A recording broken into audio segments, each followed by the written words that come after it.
Hi everyone and welcome to today's webinar. We're just going to be waiting a few more minutes to let a couple more people join, and so we'll be starting in around 5 minutes.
Hi to everyone who's just joined over the last minute. So just to let you know that we're just going to wait a few more minutes for some other people to join, and then we'll begin the presentations.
So hi to everyone and welcome to today's webinar.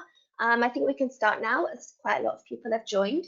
So today we're going to be looking at data analytics and the huge potential that different types of data have in helping to transform and improve emergency response, whether it's day-to-day operations or disaster response.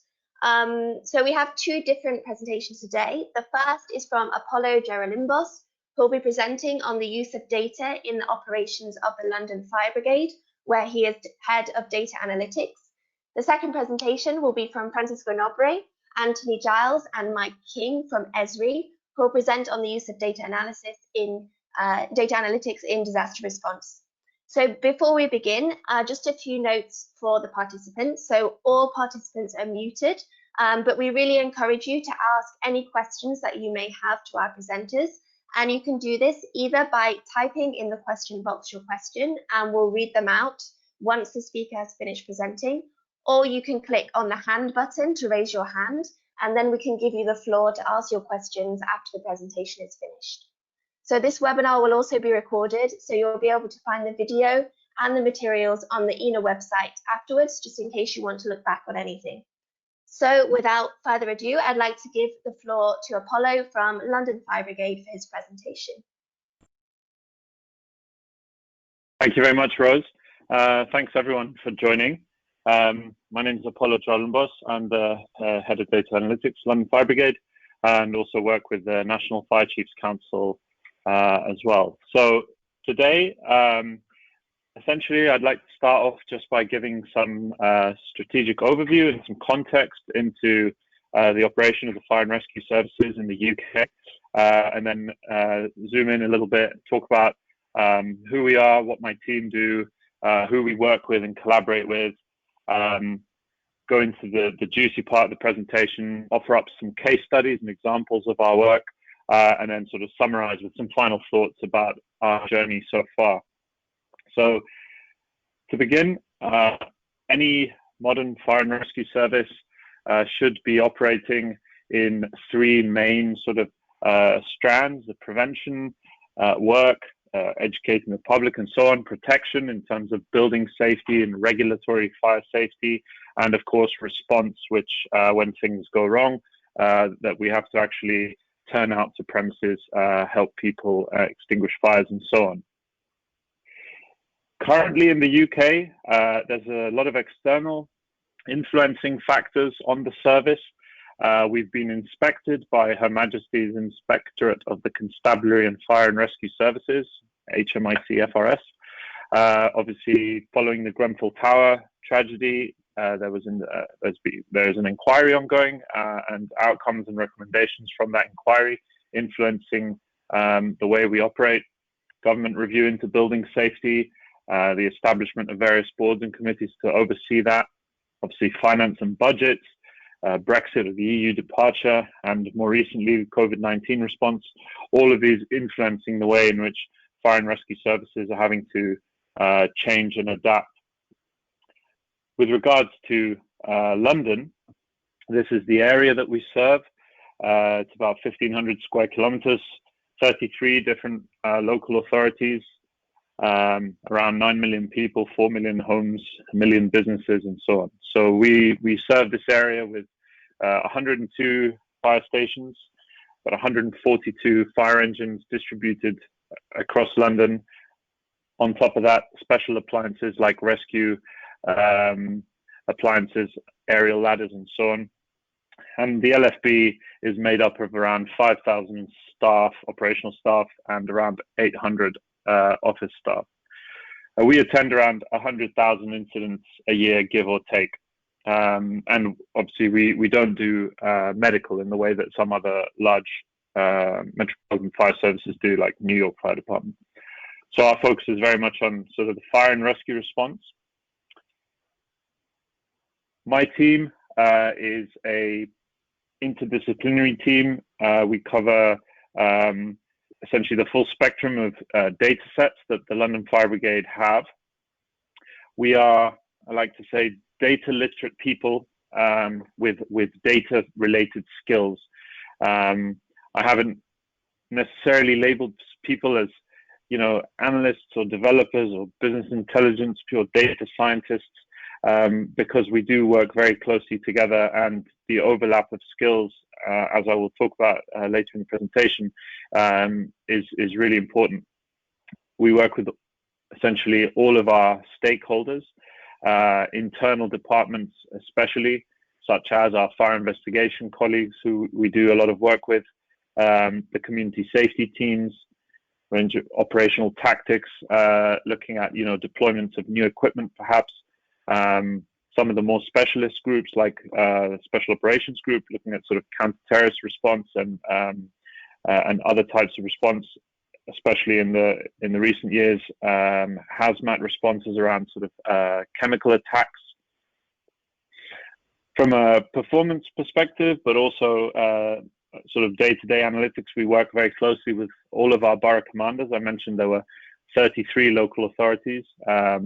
So each of those local authorities will have a borough commander, and from the station manager pool, obviously over 100 fire stations. So quite a large group of internal stakeholders.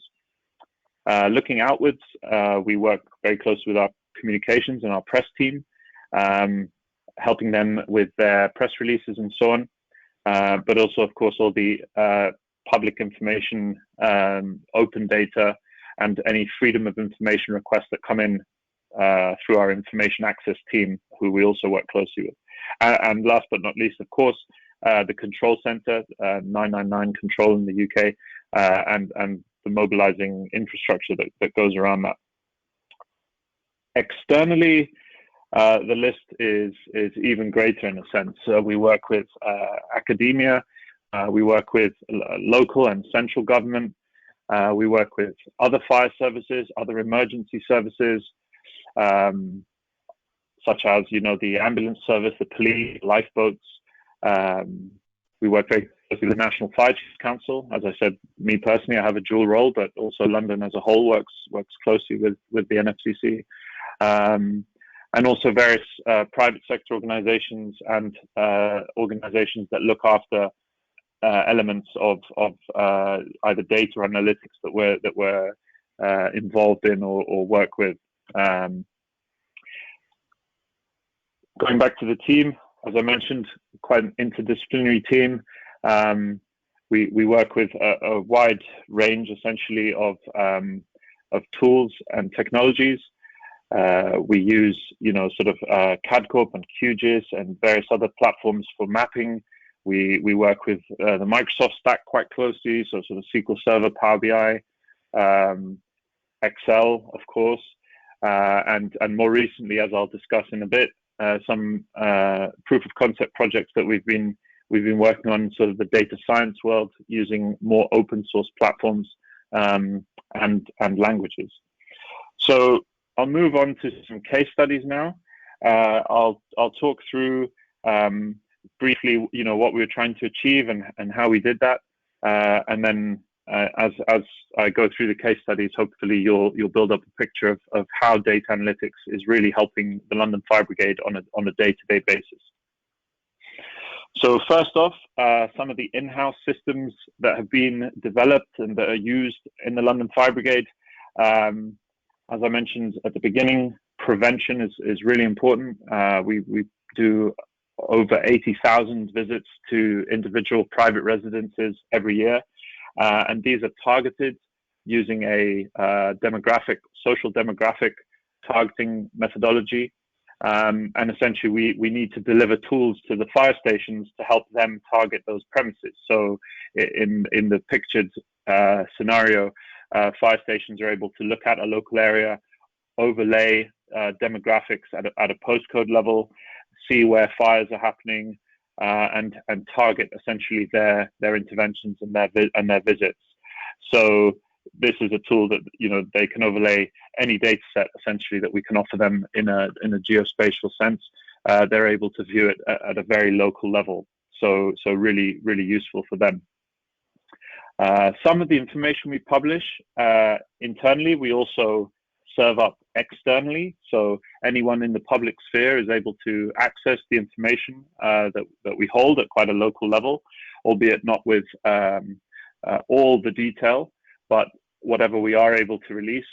We've done quite a good job at releasing. We publish over 1.5 million incident records on the website on screen, the London data store. And these data sets have been used by third parties, but also by ourselves to join up other organizations' open data. So we're really trying to push the sort of open data agenda where possible. And actually, sometimes you can get the most value by joining up many different data sets from different organizations. Occasionally, the public also pick up on this, and there are data sets we publish that have featured in the media and so on. Usually, it's to do with animal rescues, but we also, of course, there's a lot of stuff out there on attendance times and various other bits and pieces. So that's a real key message for me is, the open data world has benefited us, but we also try and contribute back to try and offer up benefit to other organisations as well. Another example is the Mayor of London's school atlas.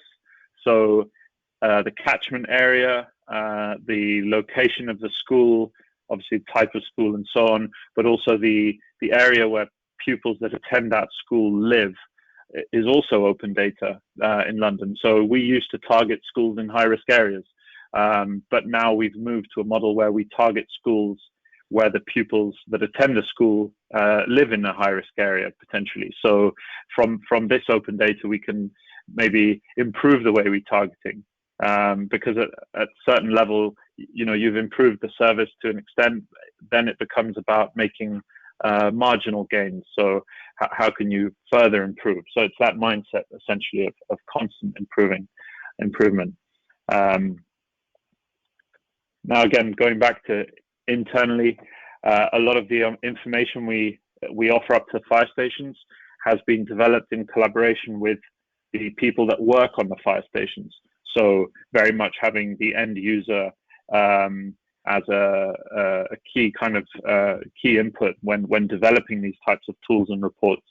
So, needing to look at the route taken by an appliance en route to an incident is something that we can extract from our core systems and serve up in a very user-friendly way to our fire stations.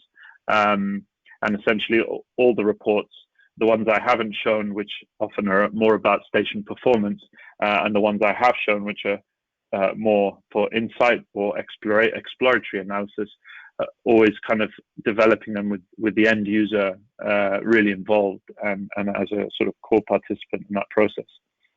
And then we start looking at some different types of analysis. So I mentioned earlier, we start using more open source tools. We're starting to expand into the data science world and see what value can be, what we can gain from that world.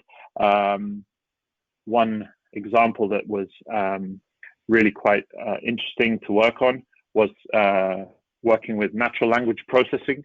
So every incident we attend, firefighters will capture hundreds of data points from categorical fields, drop-down menus, and so on.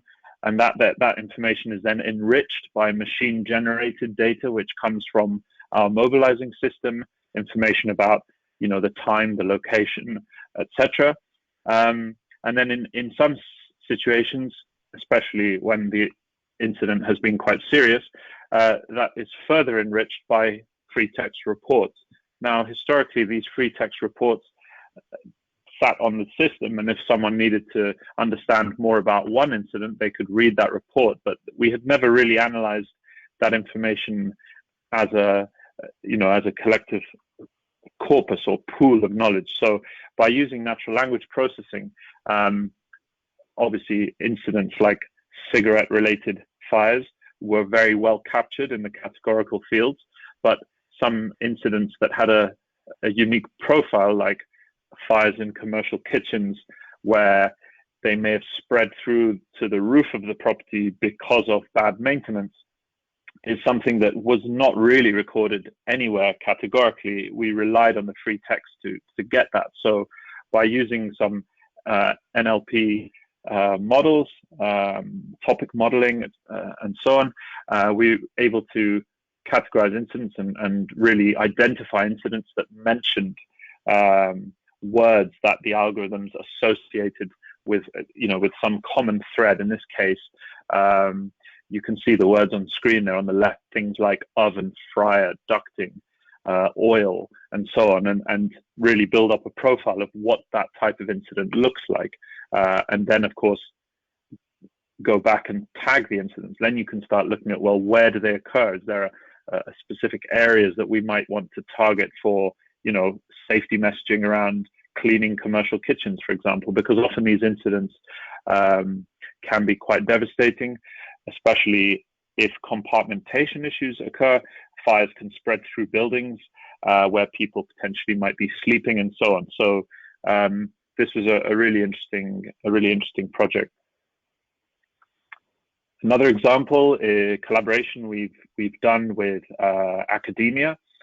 We worked with the UCL master's student on his dissertation, where we wanted to evaluate the success at which our mobilizing system was selecting appliances based on predicted attendance times. And of course, these are huge data sets with many, many millions of rows. And we wanted to evaluate, using some quite complicated procedures, how we might make that small improvement in the future as to which appliances or being selected for emergencies based on travel times. So replacing essentially the hard-coded predicted travel times with actual travel times that fire engines can achieve, because of course those vary by road category and time of day and so on. And a quick plug for a EENA project as well, with Waze, which is a similar approach, looking at crowdsourced real-time traffic data and how you can essentially make that marginal improvement using these sort of new platforms and new technologies. And so this sort of thinking is, I suppose, at the core of our team, is how can we learn from others, look outside our organization, bring in data sets from third parties and maximize the use of them. So, in the same way that we spoke earlier about these restaurant fires, is there a data set that can help us? Well, in this case, there is. The food hygiene rating published by the Food Standards Agency in the UK rates every restaurant on a scale of 1 to 5, 0 to 5 even. And I know the same exists in other cities around the world. And so we think there's lots of value in these data sets. So definitely something that we're going to try and increase the use of in the future. But of course, I'll talk about my reflections later on, but it's one key aspect of maximizing the use of these things is to have, the skills essentially in the team to be able to do this. Another example for residential fires is, the energy performance certificate. So we did a project quite recently looking at whether you could identify residential properties at higher risk of a fire based on the features of the building rather than the demographics of the people that occupy the building, if that makes sense. So I mentioned earlier, we target all of our home fire safety visits based on demographics. This was a very new approach and something that actually paid dividends, because we, according to the model and the work that we did, actually the premises and the features of the premises were essentially more successful at predicting fire risk than the demographics of the people that occupied that premises.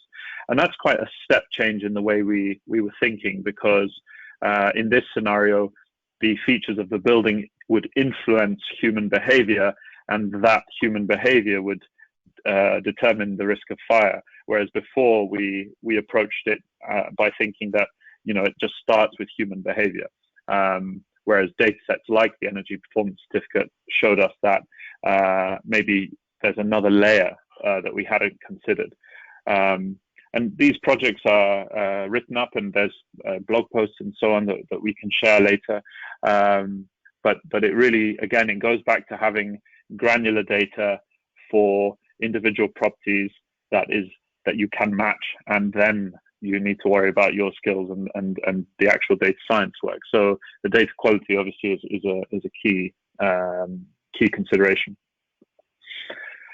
So after having done a lot of these projects, after having published some work internally, externally as proof of concept work, we were able to apply for a growth bid to use, to get some money in the team and use those funds essentially to develop more data science work internally, build up a capability in the London Fire Brigade, with that key message of trying to use more data and use that better as well. So take advantage, of new techniques, new data types, and essentially publish and share that work. So, spend a lot of time and effort building relationships with some of the, stakeholders that I showed earlier, academia and so on, being able to learn from them, but also share back our learnings. It has been really, really key. So, and finally, of course, other fire services, right? So nationally and internationally, examples of collaborations and sharing, which, is really, really offered a lot of value. So in terms of my reflection, just to wrap up, certainly, focus on outcomes. If you want to use data analytics to improve your organization, think about where you want to be and try and use, the tools and the technologies to facilitate getting there rather than just delivering cool, shiny things. And that will definitely pay dividends in the long run. Train your people. These tools take time to master, and also the turnover of staff can be higher in this industry than others. So, training people, retaining staff, and so on is also super important. Be realistic. Data science is limited. It has its limitations. As long as we understand those and we decide the right tool for the job, and as long as our assumptions and our methodologies are transparent and published and so on, there won't be, that many issues there either. I mentioned sharing through the National Fire Chiefs Council. London might be doing a lot of work in this area, more so than other services. But that makes us responsible for sharing that work out so that we can help other organizations, improve the way that they work as well. And actually, that's now a recommendation from our inspections. So it's, again, a key focus. And just finally, these projects are super transferable. The skills, the only thing that changes really is the data and the context. So there's a lot of value of looking outside your own sector for inspiration.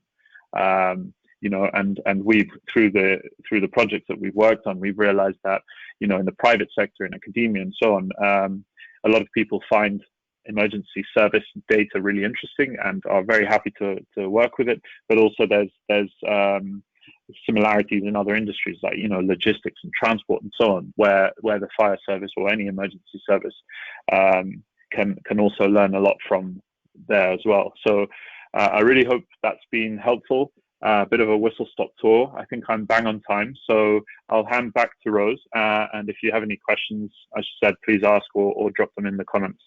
Thank you. Thank you so much, Apollo, for this really interesting presentation. If anyone has any questions, just put them in the question box or raise your hand if you would like to speak.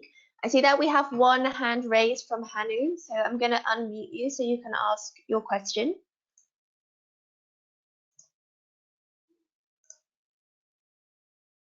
Are you there, Hanu? Do you want to ask a question?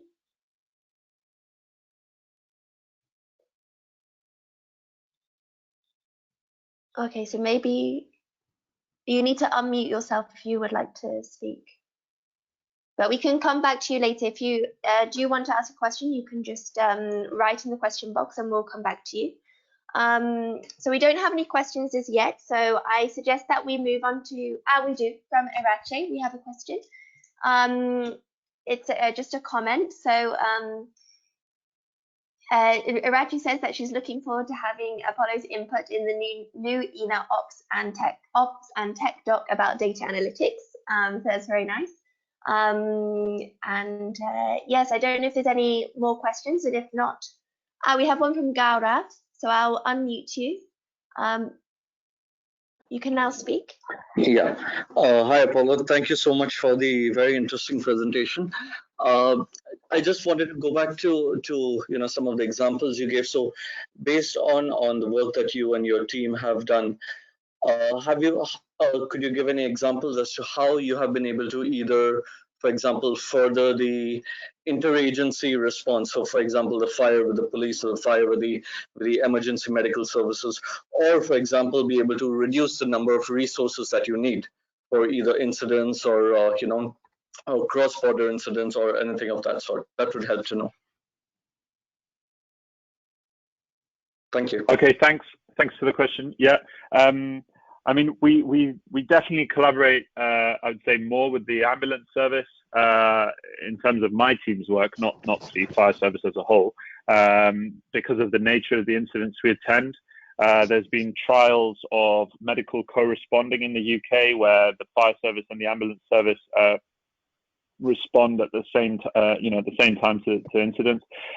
Generally, because our response times are a lot faster currently in London than the ambulance service.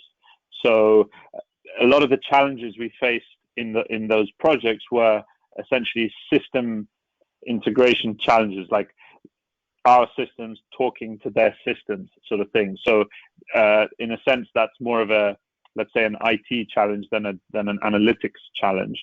But certainly the analytics helped identify those challenges, if that makes sense. So in terms of optimizing the way the two services work together, the implementation will have to be like a system or IT solution, but essentially discovering the need for that implementation was an analytical win, let's say. And just the other point to make, and I do hope I'm answering your question, is that all of this sort of operational research type work, or the optimization of the location of stations and the distribution of the appliances in those stations is also an analytical problem. So in the future, if we end up seeing more like buy or try service stations, so like co-locating ambulances and fire service and police in one building, just in many buildings across London, but together, then the distribution of those stations, the allocation of resources to those stations, that's also going to be a large piece of work from an analytical perspective. So those are the two that sort of come to mind to answer your question. And Gaurab's wrote, thank you, that helps. So I think you answered his question. I don't see any more questions at the moment, so I suggest that we move to Esri's presentation, but of course, if you think of more questions that you'd like to ask, we can always come back at the end of the presentation. So thank you, and we'll now give the floor over to Esri for their presentation.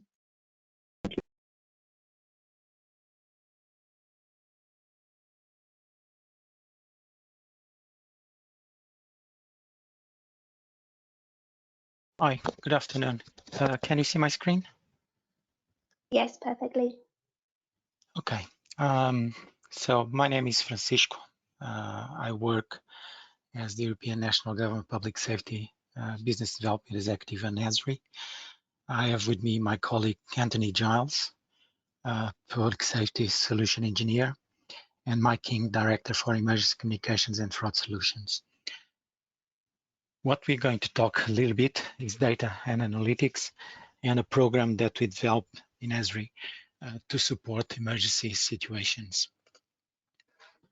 So let me go. So this is a phrase from Charles Darwin, and every disaster, every situation implies being responsive and being able to adapt to whatever circumstances we get in the field. So that's one of the things that we aim at doing with our software, and that is essential to any emergency service. Talking about data types, people tend to forget that the volume of data that is essential to an emergency service, as we just saw in the previous presentation, can be daunting. Two things we need to understand is each incident happens in a space and in a time. So time and space are two measures for every incident. And we need to understand where it happens. We need to understand when it happens. So if we look at the data that I've pushed some examples here, we can have other approaches to divide the data, but we tend to use base data that comes from 2D two dimensions to 3 dimensions.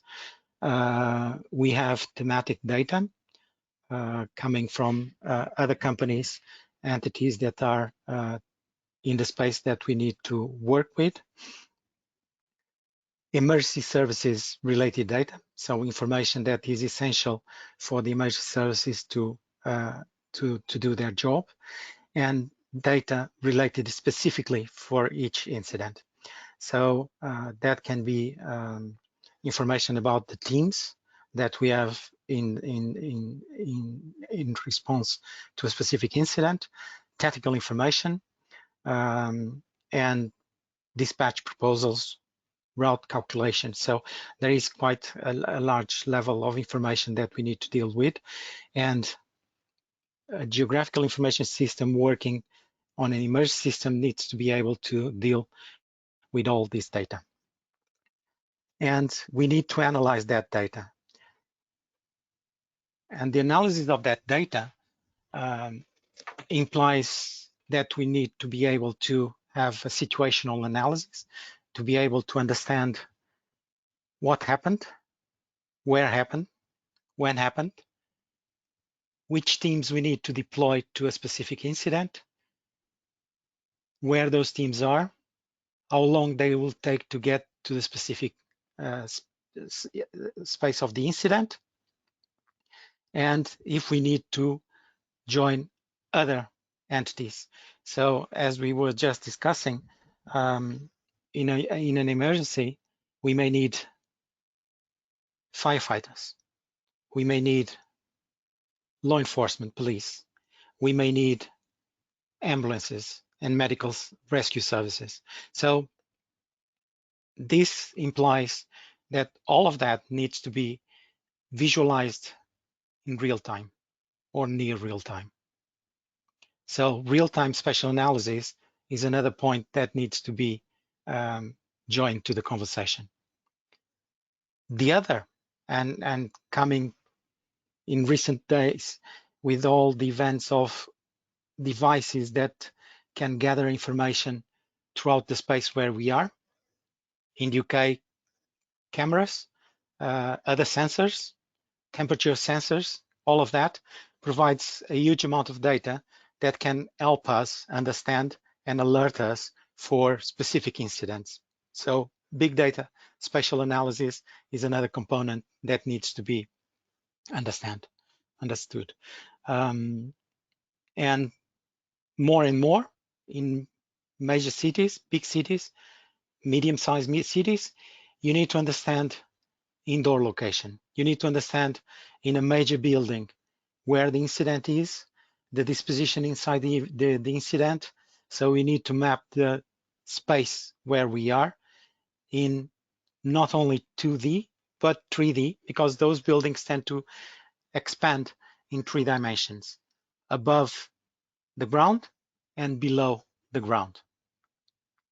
And we need to guarantee that we provide all that information, not only in the command center, we need to provide that information to the vehicle, to the team that is approaching or getting to the situation. So we need to provide information to the mobile teams that are going to the incident or are at the incident, and receive information from them so we can act upon at the command level center.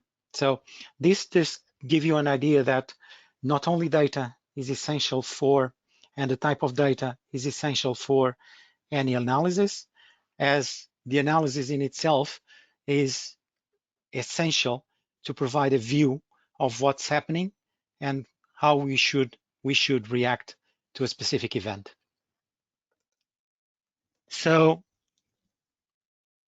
one of the things that happens quite often is that any entity dealing with incidents may get to a situation where the volume, the sheer volume of information that is being received, the number of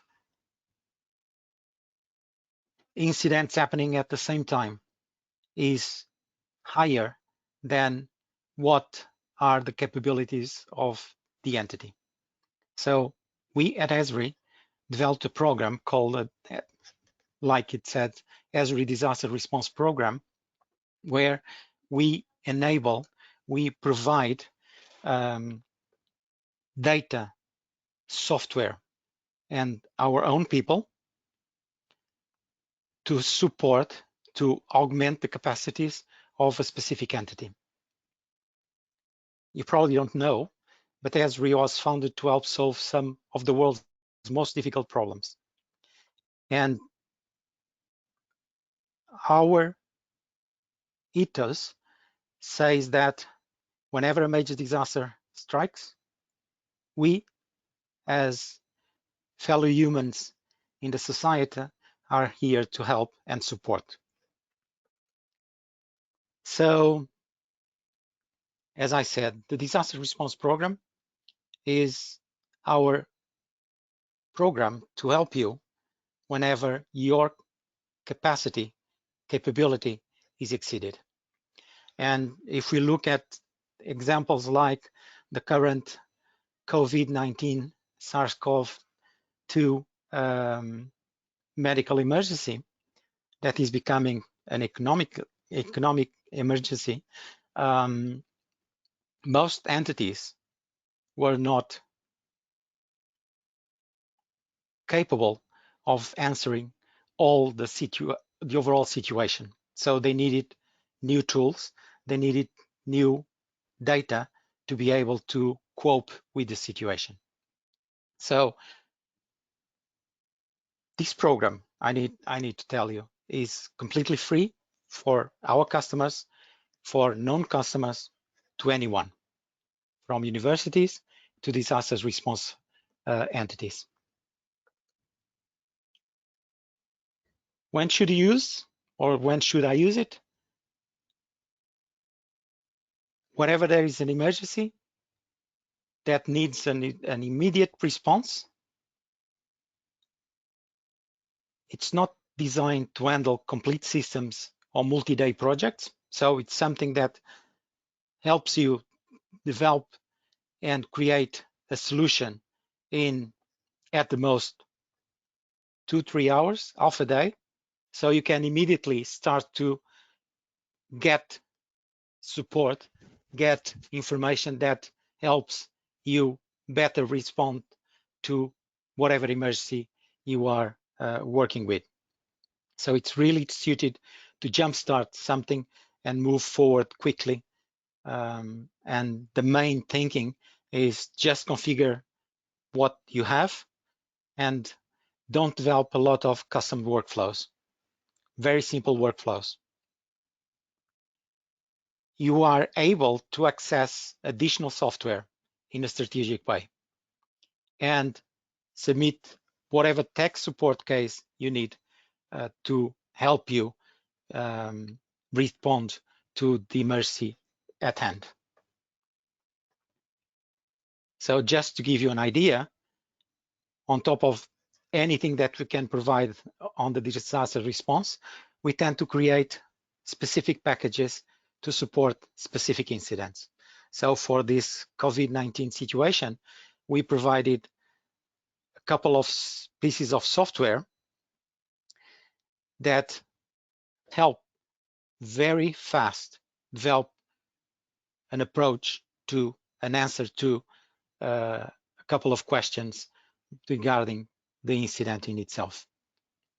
One of the things that we found out, and that is immediately clear on this COVID-19 situation, is that the problem and the tools need to support not only one specific response entity, like the firefighters, or in this case, the medical entities, hospitals, and emergency rescue services. We need to be able to provide information to support the firefighters. You need to support even the military, supporting the logistics in certain countries. So we need to provide a baseline of data to everyone. So these packages are prepared to deal exactly with that. It's not a single entity priority or work is a multi-entity, multi-level approach to the problem. Let me pass the word to my colleague, Anthony Giles, to present a couple of examples. Hi, thank you, Francisco. Good afternoon, everybody. So I'd like to take a few minutes just to highlight some of our recent use cases that have involved our DRP program. The first I'd like to introduce is the Johns Hopkins University Coronavirus Tracker. Of course, there are many websites that are tracking the devastating spread and death of the coronavirus pandemic. And even on our dedicated coronavirus microsite alone, at the URL at the bottom of the screen there, we're seeing over 600 submissions from our distributors and customers around the world, ranging from global, regional, and national level applications. The Johns Hopkins University dashboard was one of the first, and for many, this has become the go-to place for the latest data on the coronavirus and is rightly featured front and center on our microsite. The dashboard was originally built by a Chinese grad student with a personal interest due to confirmed cases in his hometown in Jiangxi Province, China. And when he first started, he mapped a total of 320 confirmed cases, mainly centered around Wuhan. In the first few weeks, all the data, such as the number of confirmed cases, recoveries, and deaths, were being manually entered into the dashboard, but this quickly turned into a monumental task.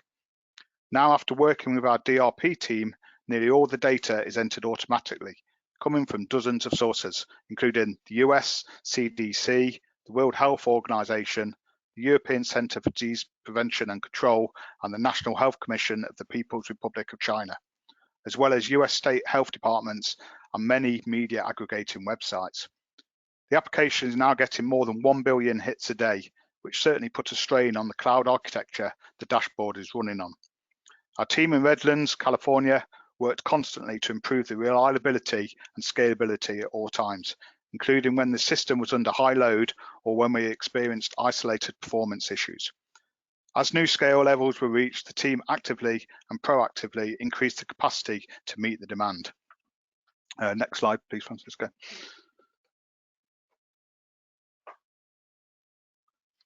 So unfortunately, natural disasters do not take a break whilst we're all confined to our homes during the COVID-19 pandemic. And the second use case I'd like to share recently took place in Zagreb, Croatia. At 6:24 a.m. on Sunday, March 22nd, the most powerful earthquake in the last 140 years hit Zagreb with a magnitude of 5.5 on the Richter scale.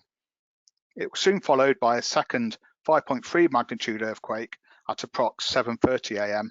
and then about 10 to 20 smaller ones afterwards. The population of the city, which was already at home under the shelter in place, immediately came out of their buildings, lightly dressed or still in their pajamas, to end up spending most of the day in city parks or in their cars while temperatures dropped close to 0 degrees Celsius. In addition, people were also afraid to approach anyone else due to physical separation rules that started on March the 16th. Fortunately, only one person died, but a few dozen were injured. There was visible damage to buildings, but it was not clear how much, since no building totally collapsed. Within hours, our colleagues at our regional distributor, GDI, started helping the City of Zagreb Emergency Management Office. GDI submitted a disaster response program call, and within the same day, on Sunday, March 22nd, received the online resources required for the response. GDI configured several applications for the emergency management staff and hundreds of specialised structural civil engineer volunteers to conduct a quick field assessment to gain an understanding of the extent of the damage. Within 20 hours, the first social app was launched for all citizens of Zagreb. With an easy-to-use crowdsourcing application, citizens could report damage and upload pictures and request a quick assessment by structural engineers. This provided the starting point for a completely digital workflow. Upon its launch, the application received, on average, one request every 6 seconds for the first couple of days. And overall, there were just shy of 25,000 requests relating to some 20,000 damaged buildings in Zagreb city centre. This information immediately fed directly into a digital workflow, prioritising assignment for the rapid damage assessment teams in the field.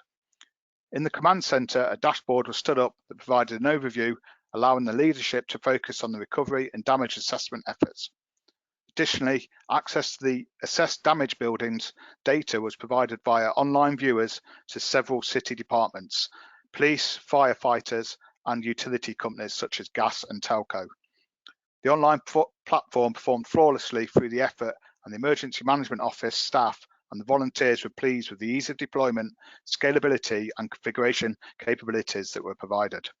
The joint effort of the on-site GDI team in Zagreb and the ESRI disaster response team was a resounding success. Next slide, please, Francisco. So the third and last case I'd like to present is how the Portuguese Civil Protection have implemented a rapid field collection application combined with operations room dashboard to aid with wildfire response. Using the Quick Capture application with its big button user interface, fire crews were easily able to capture field observations and report wildfire conditions quickly in order to help management staff allocate and prioritise resources on the ground. Fire crews, whether on the ground or in the air, could submit specific events such as new hotspots or extinct fires, complete with their location and a photo, or with one button click. In the 2019 fire season, more than 4,000 collections were made, of which 3,500 included a photo. This immediate situational awareness from the field to the operations room allowed for timely decisions to be made to prevent the spread of the fires, protecting property and, more importantly, saving lives. And I'll hand back to Francisco on that. And to finish our presentation, let me just say, as professionals, your work is part of something much larger, saving lives, protecting lives.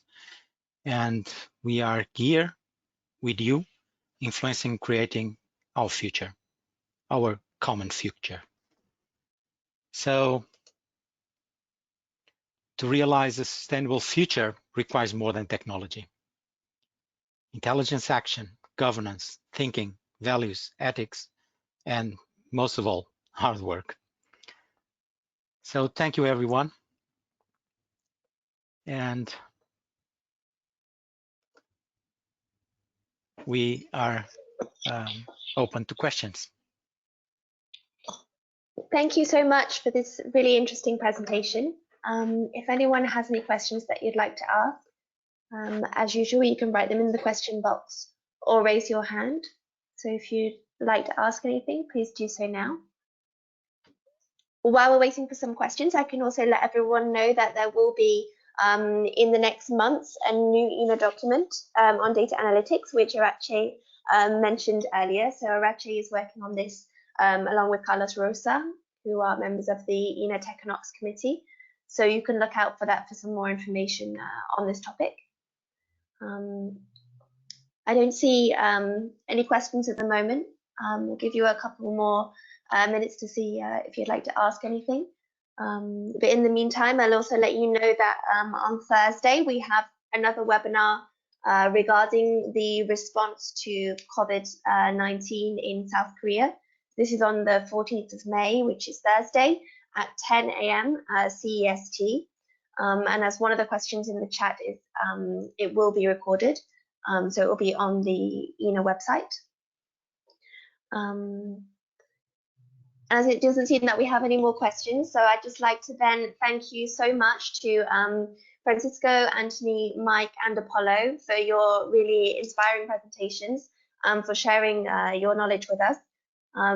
As usual, everyone can find this information later on the EENA website with the recording and the materials, so that you can go back and have a look at what people presented today. So thank you so much for everyone, to everyone for joining.